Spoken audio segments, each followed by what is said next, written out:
By the time I walked into Mike's office with that cupcake, he'd already decided my worth, and it wasn't much. I'd always tracked team birthdays on the shared calendar, his marked in bold red, circled twice for emphasis. Mike, the man who signed the checks, hadn't said my name aloud in weeks, maybe months. "Happy birthday," I said, setting the cupcake on his cluttered desk, not as a gift but as a buffer, a small gesture to soften the edge of whatever was coming. His laugh was sharp and wet, like a garbage disposal grinding through rusted spoons, and he waved me toward the chair across from him. "Sit, got something fun for you." On his desk lay a printout of my quarterly numbers, highlighted in neon yellow, underlined in red like a teacher's pet project gone wrong. I'd brought in 61% of Harrogate & Co.'s revenue, 61%. But the sheet credited me with 41%, the numbers manipulated like a bad magic trick. "Oh, and Camille," he said, sawing into the cupcake with a plastic knife. Red frosting smearing across his fingers, "We've reassigned the Keller account. You'll be sharing it with Chad from now on. He's really stepping up." Chad, the guy who once confused net margin with net traffic in a client meeting, stumbling through slides like a toddler in a boardroom. The same Chad who wore Patagonia vests and slapped his name on my pitch decks without changing a single slide. And, Mike added through a mouthful of frosting, crumbs dotting his beard like confetti, "Payroll's holding your commission while we clear up some discrepancies. Legal's updating some contract language. You know how it is." I smiled because I did know. 3 months ago, while Mike was off at a synergy-building golf retreat, sipping overpriced scotch and networking with C-suite egos, I'd spent 3 consecutive weekends negotiating Clause 14B into the Keller renewal. A clause I'd written myself, one that froze the contract if the point of contact changed without written consent. And now they'd done exactly that, handing half my work to Chad without a whisper of approval. I didn't say a word. I just watched the red frosting cling to Mike's beard, a smear like blood from a paper cut, and stood. "Thanks for the cupcake moment," I said, voice steady, and walked out. Back at my desk, I sent 2 emails, one to my attorney, one to the Keller Group CEO. Subject line, "Moving forward, new representation." I didn't need a breakdown of their betrayal, I needed a blueprint for what came next. I'd been drawing it for months, piece by careful piece. I didn't scream, didn't storm out, didn't even flinch when they said shared credit. That morning, I just sat at my desk, powered up my laptop, and opened a folder labeled Plan B Final. Long before they froze my commission, before they handed Chad my account like it was a cheap party favor, I'd been building my way out. The first step was registering a limited liability company. I chose a quiet name, nothing flashy, my mother's maiden name on the paperwork, a co-working space downtown listed as the address to keep it discreet. The website was clean, minimal, a single contact page, a custom domain that sounded polished enough for client calls but didn't scream for attention. Then came the infrastructure. I built a full CRM platform from the ground up, designed to track conversions, retention, and client data with precision. I made shadow copies of every pitch deck I'd ever written for Harrogate, every slide a testament to my work. All of it was legal, all of it mine. I didn't steal their system, I replicated the one I'd built for them 3 years ago. The one they never realized I'd designed from scratch. They hadn't bothered to protect it, too busy chasing buzzwords like disruption to notice what held their operation together. Next was talent, the harder part. It took time to find the right people, but then I remembered Priya. She'd been in finance at Aldrin & Rowe, our top competitor, before she vanished from the industry. We'd crossed paths at a client summit years ago, splitting an overpriced sandwich and trading complaints about corporate gaslighting over a 30-minute lunch. I reached out, found her on LinkedIn, and sent a message. Turns out, she'd left after being blamed for a budgeting error she didn't make, a classic move to protect a VP's nephew. "You want clean books and someone who can smell fraud through 2 spreadsheets, I'm in," she said, her voice sharp with purpose. "Pay me half and let me hurt someone quietly." By the end of the week, she had full access to our dummy setup, her fingers already flying across the keyboard, organizing our financial backbone with surgical precision. We moved fast. I bought the URL for Harrogate's brand name with sucks attached, a petty insurance policy I hoped I'd never need. And then, the move they'd never see coming, I acquired the rights to their booth name at the Global Strategy and Leadership Summit. I'd noticed the renewal window last quarter while reviewing contracts, a detail no one else bothered to check.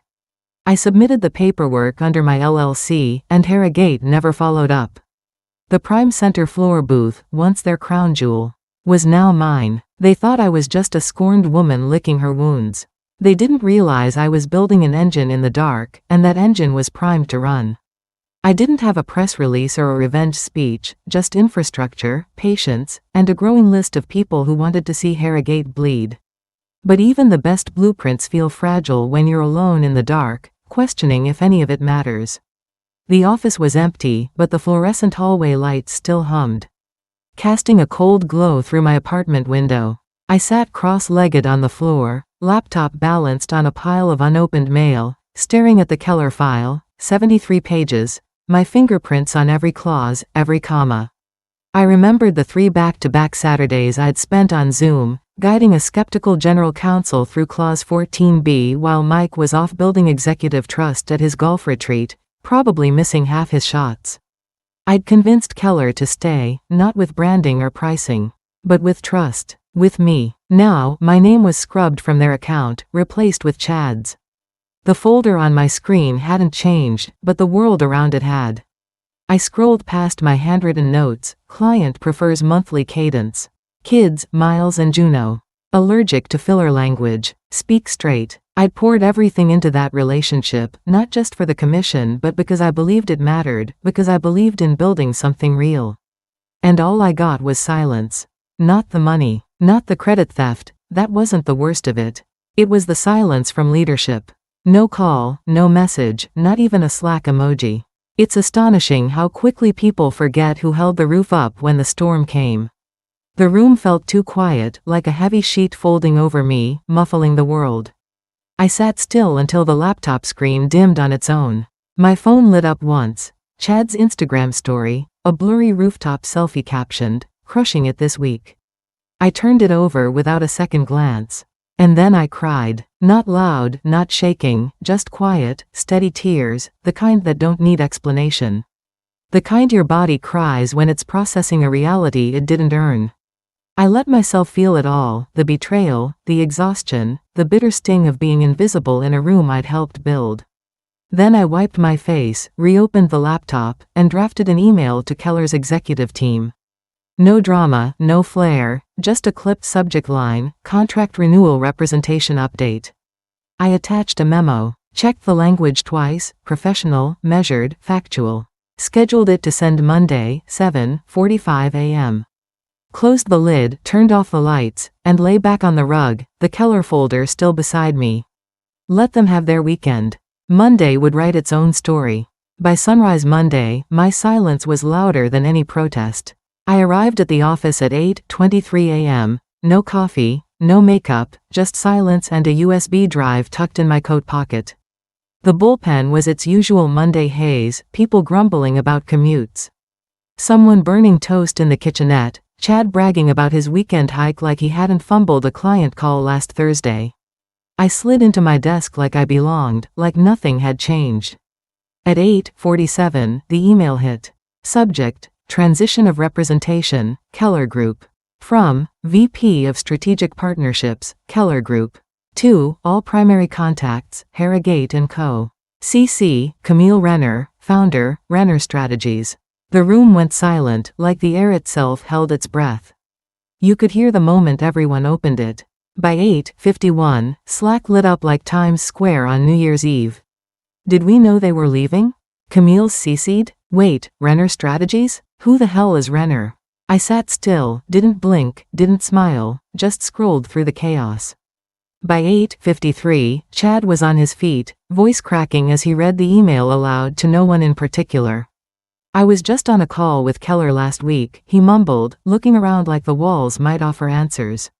They didn't. At 8:56, Mike's door slammed. He stomped across the floor. Face red, like a man marching toward a fire he'd accidentally set. Camille, my office. Now. I stood, nodded, and walked past him, not quickly, not smugly, just deliberately. The kind of calm that comes when the storm belongs to someone else. His office door shut with a force that betrayed his panic. "Did you know about this?" he demanded, hands gripping the edge of his desk. I tilted my head. I was copied on the email, wasn't I? He opened his mouth, closed it, reached for his phone, probably to call legal. Maybe PR. It wouldn't help. I'd written that email myself 3 nights earlier, on my living room floor, helping Keller's team craft every word. I'd even suggested the subject line. Transition felt cleaner than termination, more professional, more surgical. And it worked. By 9:03, the office smelled like fear, sweat, spilled coffee, and desperation. Someone dropped a mug, it shattered on the floor. Kim from PR whispered, "Oh no," loud enough for everyone to hear, but no one acknowledged her. I returned to my desk, opened Slack, and typed into the general channel, "Reminder, commissions are how you retain talent, not how you threaten it." 7 emoji reactions popped up, then 11. Then the message vanished, deleted by an admin. I didn't repost. Not yet. I opened the Keller folder on my desktop, highlighted a line I'd written 6 weeks ago, "Client prefers direct contact. Does not tolerate bait and switch." And smiled. Chaos doesn't scare me. I wait for the quiet right after, then I speak. Slack channels blinked like warning lights, project threads froze mid-comment, and nobody knew what to say, but they were saying it anyway. At 9:32, I typed again, just a reminder, commissions are how you retain talent, not how you threaten it. Simple. Clean, no hashtags, no direct blame, just truth. Emojis flooded in, fire, raised hands, clapping, eyes, checkmarks. A few brave souls added their own quiet nods in the replies. Then it was gone, deleted, no warning, no explanation. So, I posted again, this time with attachments, a screenshot of my February commission statement, $0, an unanswered email chain to payroll, and a timestamp from 3 weeks earlier. No caption, just facts. That one stayed up for 12 minutes before my Slack account blinked out. My email followed 2 minutes later. Calendar access, gone. Keycard credentials, revoked by 10:04. I wasn't escorted out, not yet. But the silence that followed was louder than a siren. Then came the HR message, from a new girl, probably hired to soften the culture. She asked if I could join a private Zoom for a quick off-boarding conversation. I didn't reply. I'd been expecting this. Instead, I walked to the printer, retrieved a sealed envelope I'd placed there that morning, my formal resignation. A certified timestamp, and a letter from Renner Strategies, confirming my title as founder and managing partner. I handed it to the junior HR representative in the hallway. Her eyes darted like she was waiting for security to swoop in. "I'm so sorry," she whispered, like she'd watched the whole thing unfold from behind a curtain. "They just told me to." "You can tell them I'm leaving," I said, "but not because they told me to." Her breath caught. "Are you quitting?" I gave her a small smile, not out of kindness but clarity. "No," I said, "I already left. I'm just taking my name with me." I grabbed my things, one bag, one hard drive, one pen I actually liked, and walked past the glass offices lined with dusty awards and fake plants. The building that once promised growth now felt like a waiting room for ambition too scared to leave. As the elevator doors closed, I didn't feel small. I felt exact, precise, like a blade honed to its sharpest edge. And I didn't look back. 2 weeks later, I walked into the Global Strategy and Leadership Summit. Center Hall, prime floor placement. Surrounded by agencies with lowercase logos, overpriced swag bags, and glossy banners preaching transformation, our booth stood apart. Matte black backdrop, white serif text, "Remember who built your brand." No lights, no QR codes, no gimmicks, just presence. To the left, a stack of branded pay stubs, fake but modeled after Harrogate's payroll interface, each stamped, "Commission, $0. Status, under review." People grabbed them like candy, chuckling as they tucked them into their bags. Behind me, a silent video reel looped on a screen, case studies in forgetfulness. 5-second animations showed client accounts migrating, one dot at a time, from legacy firms to us. The final frame read, "We don't poach. We rescue." Lexi manned the table, wearing dark sunglasses like a bodyguard, her presence cool and unshakable. Priya handed out soft copies of our launch deck, her smile sharp enough to cut through steel. I stood near the corner, arms crossed, letting the silence do the talking. At 11:20, the air shifted. I smelled him before I saw him, Mike's aftershave, a cloying attempt to mask his desperation. He wasn't alone. Chad trailed behind, blazer wrinkled, clutching a half-empty branded water bottle like it was a lifeline. They tried to walk past, pretending we didn't exist, but their eyes betrayed them. Mike's gaze hit the backdrop, the pay stubs, then me.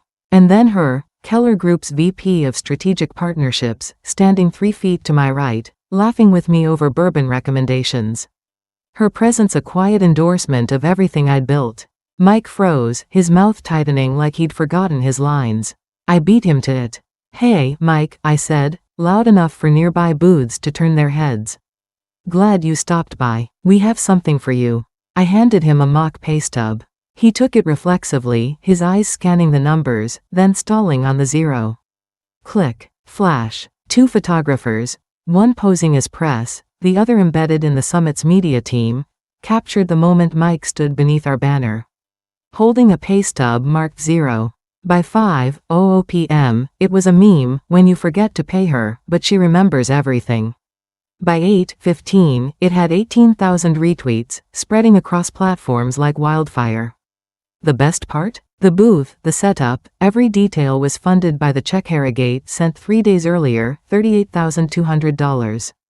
No apology, just a typed line, "We hope this resolves any outstanding matters." I never responded. I deposited it straight into the summit's event account. Invoice note, sponsorship. Prime booth, Center Hall. Paid in full. Sometimes revenge doesn't need fire, just precision and the right lighting. They didn't retreat into silence. They chose worse, a smear campaign wrapped in strategy slides. The meme had barely faded when a message arrived. Subject, confidential, you need to see this. Sender, an anonymous burner Gmail, no signature. Inside, a zipped folder, internal files from Harrogate, meeting transcripts, Slack exports, slide decks. Project Phoenix. They weren't trying to save the company. They were trying to bury me. The goal, reframe Camille Renner's departure as an emotional breakdown triggered by professional overwhelm. Sub-goals, seed rumors of instability, imply NDA violations, undermine client confidence with vague, indirect language. There was even a media pitch draft, when star employees snap, the hidden cost of overinvestment in talent. A SWOT analysis of me listed strengths, client loyalty, strategic mind, personal brand, and weaknesses, no MBA, known for emotional conviction. Opportunities, discredit, cast as volatile. Threats, she's smarter than we thought. She's gaining traction. I should have been angry, should have slammed something, but anger is only useful when it's aimed. Instead, I went surgical. I forwarded specific pages, no commentary, to 3 former clients, just enough to raise eyebrows without breaking NDAs. Then one to Miguel from Data, who still had friends deep in Harrogate's analytics team. My note, if they ask about me, say I've been nothing but professional. If they say otherwise, I can show receipts. I didn't have to say more. The fire lit itself. By Friday morning, Kim from PR, soft pink sweaters, peppermint tea, whisper quiet phone calls, sent a screenshot of her tweet. Funny how the same execs who post about mental health awareness label you unstable the moment you stop being useful. It climbed before lunch. By 2:30, Inc. magazine ran a feature, Toxic Branding, When Culture Messaging Masks Internal Warfare. It didn't name Harrogate, but the comment section connected the dots in real time. I didn't post, didn't retweet, didn't comment. I watched. Sometimes you don't fight the smear campaign, you make sure the right people see how badly it's written. Walking back into the place that tried to erase you, holding a clipboard, feels like power refined. The receptionist blinked, her eyes struggling to reconcile memory with reality. "Can I help you?" I smiled softly. "Client audit. I believe Mike's expecting me." He wasn't, but the calendar invite I'd arranged through the client said otherwise. A mid-size client, stubborn and resistant to change, had requested a full operational audit before renewing their Q3 scope. They asked if Renner Strategies handled third-party assessments. Of course we did. I walked through the same glass lobby where I'd once greeted clients with coffee in hand and fire in my chest. Now, the fire burned blue, cool, tempered, precise. Mike was already in the conference room when I arrived.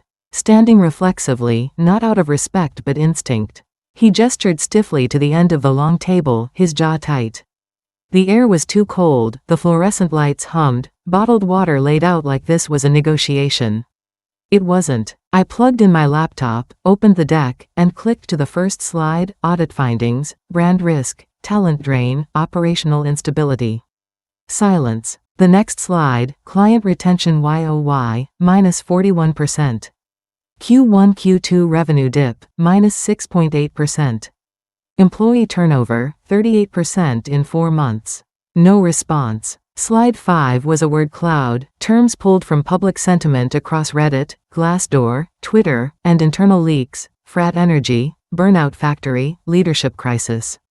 Slide 6 showed their recruitment efforts tanking, open roles, ghosted interviews, declining response rates from vetted candidates. Mike shifted in his seat. Someone sipped water too loudly. I didn't look at them. I looked at the screen. The final slide had no data, just a quote in clean white text on a black background. Don't burn bridges you forgot I helped build. I let it sit. 10 seconds, 15. No one moved. Mike opened his mouth. I cut him off, voice calm, unbothered. This isn't a brainstorm, Mike. It's an obituary. He flinched like the word carried weight. It did. I closed the laptop, slid it into my bag. The client's considering transferring their contract after this quarter, I said, rising from the chair. If they move forward, we'll coordinate the handoff. I adjusted the strap of my bag, turned toward the door. If you need anything, have Chad email me. I paused just long enough to meet Mike's eyes. No fury, no bluster, just a hollow, exhausted kind of knowing. Then I walked out, heels soft on the marble floor where they'd once told me I should be grateful to stand. At 8:02 a.m., it dropped. No teaser, no build-up, just a headline that spread like a spark across dry grass: the ghost in the pipeline, how Harrogate tried to erase a star and dug its own grave. Byline: Wired Business Investigations. They had everything: Slack messages, Project Phoenix memos, the emotional instability pitch, pay-stub screenshots, even meeting notes I'd been anonymously copied on, highlighted like bruises under harsh light. Paragraph 6 detailed the commission freeze. Paragraph 11 quoted an unnamed senior staffer: she was the only reason our biggest client stayed, and they cut her out without a plan. Paragraph 17 broke it open. An audit conducted by Renner Strategies outlined Harrogate's plummeting retention, reputation, and revenue. I didn't give them everything, just enough. The final paragraph made me set my coffee down mid-sip. They didn't lose me because I snapped. They lost me because they assumed I'd stay quiet. It spread like wildfire across forums, comment sections, Slack groups, and LinkedIn threads. People repeated that final line like scripture. Subreddits lit up: marketing, this article is insane.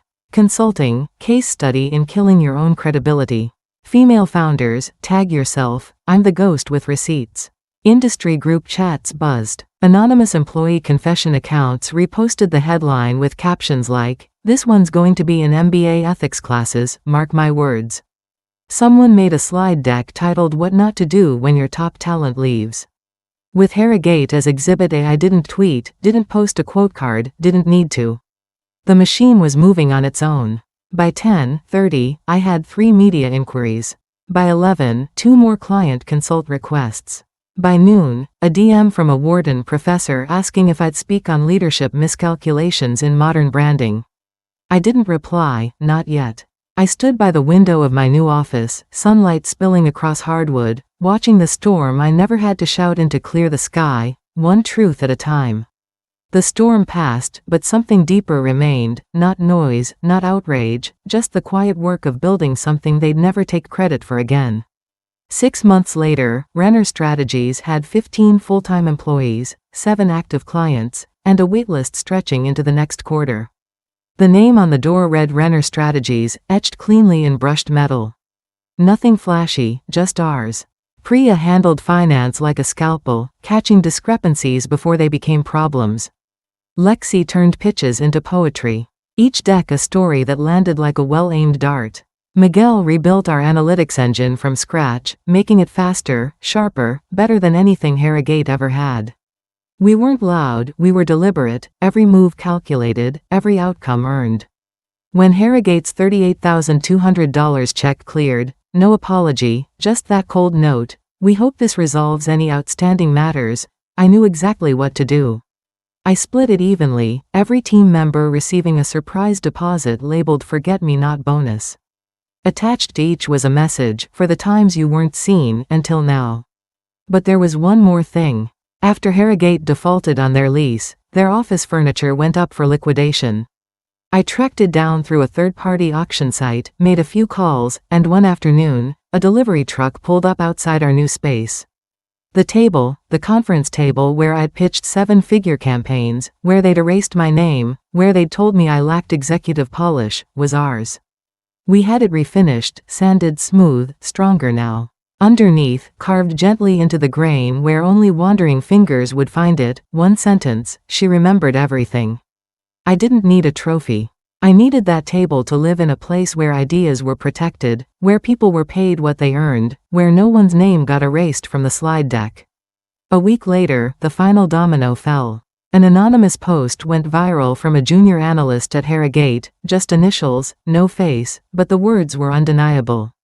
They asked me to alter budget numbers to hide client churn. I refused. I quit. Attached was an offer letter from us. By Monday, their last enterprise account walked, no announcement, just an empty line in their portfolio where something powerful used to be. That evening, I walked the perimeter of our new office, sipping coffee, listening to the soft clatter of keyboards and laughter from the break room. It didn't feel like revenge anymore. It felt like rebuilding, like legacy. The air was warm, the light soft, and the space was ours, not borrowed, not leased, but earned. I thought about the early days, the late nights drafting clauses, the quiet tears on my apartment floor, the moment I realized silence could be louder than any scream. I thought about the people who joined me, Priya, Lexi, Miguel, and the others, who saw what I saw, a chance to build something better, something honest. We weren't just a company, we were a promise kept, a reminder that you don't have to shout to be heard. You just have to build something that speaks for itself.